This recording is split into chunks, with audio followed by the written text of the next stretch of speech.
আচার খেতে পছন্দ করে না এমন খুব কম লোকই দেখতে পাওয়া যায়, আবার যদি হয় ঝাল ঝাল লঙ্কার আচার। নমস্কার, কেমন আছেন সবাই? আশা করি সবাই ভালো আছেন, সুস্থ আছেন। আজ আমি আপনাদের একটি নতুন রেসিপি দেখাবো, লঙ্কার আচার। গরমের দিনে অন্য কিছু দিয়ে ভাত খেতে ভালো লাগে না, কিন্তু ওই লঙ্কার আচার থাকলে এক থালা ভাত নিমেষেই খাওয়া যায়। এখানে আমি 250 কাঁচা লঙ্কা ভালো করে ধুয়ে রেখে দিয়েছি। আচারে ব্যবহার করার জন্য আমরা একটা ভাজা মশলা তৈরি করে নেব। মশলার মধ্যে নিয়েছি কালো জিরে, গোটা ধনে, শুকনো লঙ্কা, মেথি, তেজপাতা, সর্ষে, পাঁচফোড়ন, গোটা গোলমরিচ আর মৌরি। এবারে সমস্ত মশলাগুলো শুকনো খোলায় ভেজে তুলে নেব।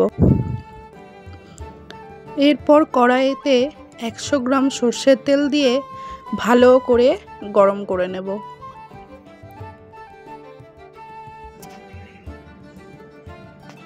তেল ভালো করে গরম হয়ে গেলে একটি বাটিতে ঢেলে নিয়ে তার মধ্যে সরু করে কেটে রাখা আদাগুলো দিলেই দেখতে পাবেন কীরকম আদাগুলো ভাজা ভাজা হচ্ছে।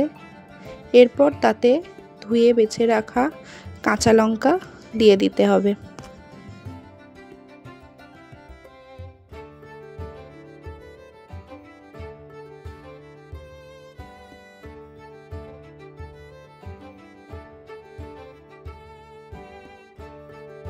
কাঁচা লঙ্কাগুলোর মধ্যে এবার পরিমাণ মতো নুন দিয়ে খানিকক্ষণ রেখে দিতে হবে। এরপর মশলাটা গুঁড়ো করে নেব।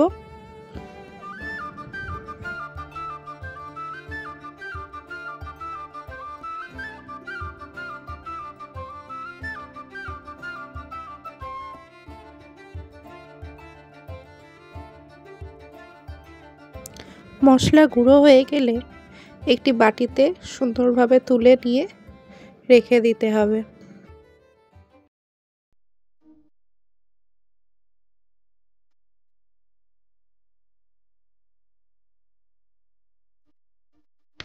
এবার আমরা ওই নুন দেওয়া কাঁচা লঙ্কাগুলির মধ্যে একে একে রোজকার ব্যবহারের মশলা, যেমন লঙ্কার গুঁড়ো, কাশ্মীরি লঙ্কার গুঁড়ো, হলুদ গুঁড়ো, সামান্য চিনি ও ভিনিগার, আমি এখানে 4 চামচ ভিনিগার দিয়েছি।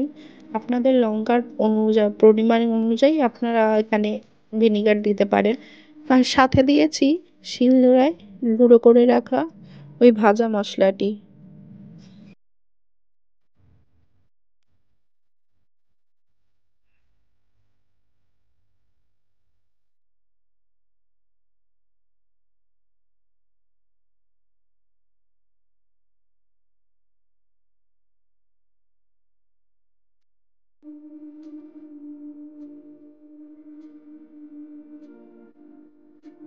সমস্ত উপকরণ এর মধ্যে দেওয়া হয়ে গেলে এরপরে হাতের সাহায্যে ভালো করে মেখে নিতে হবে। মাখা হয়ে গেলে মিশ্রণটি একটি কাঁচের জারে ভরে রোদ্দুরে 7-8 দিন রাখলেই তৈরি হয়ে যাবে লঙ্কার আচার।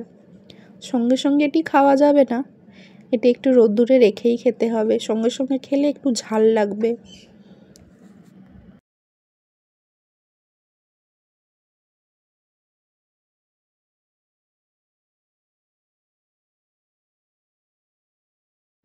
এই যে তৈরি আমার লঙ্কার আচার। কেমন হলো অবশ্যই জানাবেন। ধন্যবাদ।